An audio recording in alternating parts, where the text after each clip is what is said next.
जय श्री महाकाल दोस्तों। आज आपके लिए मैं एक अलग ही टॉपिक लाया हूँ ताकि आप लोगों को समझ आए कि मंत्र या कोई भी शक्ति किस तरह असर करती है और किस तरह आपके जीवन में बदलाव लाती है। तो दोस्तों, क्यों ये कहा जाता है कि भाई जब भी मंत्र या कुछ भी दिया जाए उसको सबसे पहले किसी से दीक्षा ली जाए या किसी के ज़रिए आपको अगर वो मंत्र या कोई भी चीज़ या विधि मिलती है उसका प्रभाव अच्छा क्यों होता है या फिर उससे ही आपके जीवन में बदलाव क्यों आता है। जब आप वही चीज़ को उठाकर खुद कर लेते हैं या फिर किसी ऐसे इंसान से लेते हैं जिसने खुद ज़िंदगी में कुछ ना किया हो, उसके बोलने पर अगर आप वो करते हैं तो उससे आपके जीवन में बदलाव क्यों नहीं आता। जैसे कि मान के चलिए, अगर कोई इंसान जिसको कुछ आता है या जिसमें कुछ खुद की कैपेबिलिटी है, अच्छी है, अगर वो आपको सिर्फ ओम नमः शिवाय का जाप भी देगा तो दोस्तों आपके जीवन में बदलाव आने शुरू हो जाएंगे। मगर जब एक वही इंसान जिसको दिया है, जिसने उस किसी और इंसान से लिया है जाप करने के लिए, वही इंसान जाके अगर किसी और को बताए कि नहीं मेरे ज़िंदगी में बदलाव आ गए, तुम यही मंत्र जो है खुद करो और आपकी ज़िंदगी में बदलाव आ जाएंगे, जब इस तरह करेगा वो, तो उसको वो लाभ जो है नहीं मिलने वाला। क्यों? क्योंकि जिस बंदे ने उसको दिया उसमें खुद की कैपेबिलिटी तो थी नहीं, वो तो खुद अपनी प्रॉब्लम में फंसा हुआ है। और वो उसने क्या किया, उसने उठा के वही मंत्र किसी और को दिया, बोला कि हाँ भाई आप ये जाप कर लेना, आपको भी मेरी तरह फ़ायदा हो जाएगा। मगर होता क्या है दोस्तों कि जब भी ऐसे कभी मंत्र आगे दे दिया जाता है या फिर ये लगा के चलिए आपको किसी ऐसे इंसान से मिलता है जिसमें खुद कोई शक्ति ना हो, तो उससे लाभ इसलिए नहीं होता क्योंकि जब भी मंत्र दिया जाता है तो होता क्या है दोस्तों,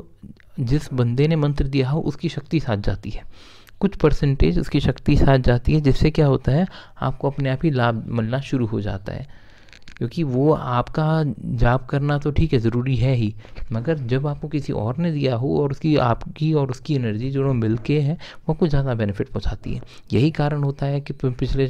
पुराने समय में हर किसी की गुरु दीक्षा हुआ करती थी। गुरु दीक्षा में होता कुछ नहीं है, जो गुरु की शक्ति होती है वो साथ चलती है, जिसके कारण अगर कोई प्रॉब्लम आती है या फिर आप ये लगा के चलिए कोई ज़िंदगी में आपको कोई विधि वगैरह गुरु से आपको मिलती है तो उसमें गुरु की शक्ति आपके साथ होती है, जिसके कारण आप वो मुश्किल काम जो होता है वो भी आराम से कर पाते हैं और आपको उसके कारण जो है लाभ होना शुरू हो जाता है। यही कारण भी है कि किताबों में दिए हुए मंत्र ठीक है काम नहीं करेंगे। आप बहुत सारी आज की डेट में तो बहुत सारी किताबें आपको मार्केट में अवेलेबल होंगी जिसमें बहुत सारे मंत्र, कहीं महामृत्युंजय मंत्र, कहीं पे आपको ये लगा के चलिए जी उड़ने का मंत्र, बहुत सारे अनगिनत लिखे हुए हैं। आप उनको ले लीजिए, आप उनको जितना जाप करना है कीजिए, मगर आपको जब उसका लाभ नहीं होगा तब आपको लगेगा कि भाई ये मंत्र जो है सब बेकार है, सब झूठी चीज़ें हैं, ऐसा कुछ होता ही नहीं था और सब कहानियाँ हैं।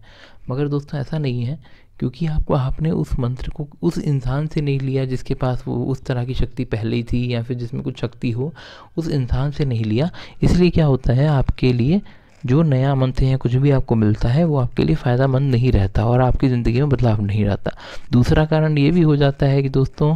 विधि वगैरह जो उस मंत्र के साथ देनी होती है या करनी होती है वो आपके पास अवेलेबल नहीं होती। जो किताबों में दिए मंत्र होते हैं उसके साथ हर किसी को वो विधि बताई नहीं जाती और किताबों में भी ज़्यादातर जो नॉलेज दिया होती है वो आधी कुछ ना कुछ छोटा मोटा इंसान मिस कर ही देता है। क्यों? इंसान जिसको इतना कुछ आता हो वो सारा कुछ किताब में सब कुछ A to Z सारा कुछ थोड़ी लिख के देगा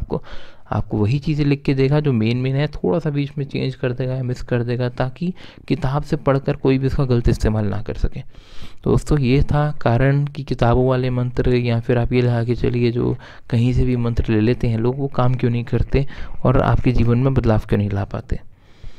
तो दोस्तों अगर आपको वीडियो अच्छा लगा हो तो लाइक कीजिए, चैनल को सब्सक्राइब कीजिए और बेल आइकन दबा दीजिए ताकि आपको रेगुलर अपडेट्स मिलते रहें। जय श्री महाकाल दोस्तों।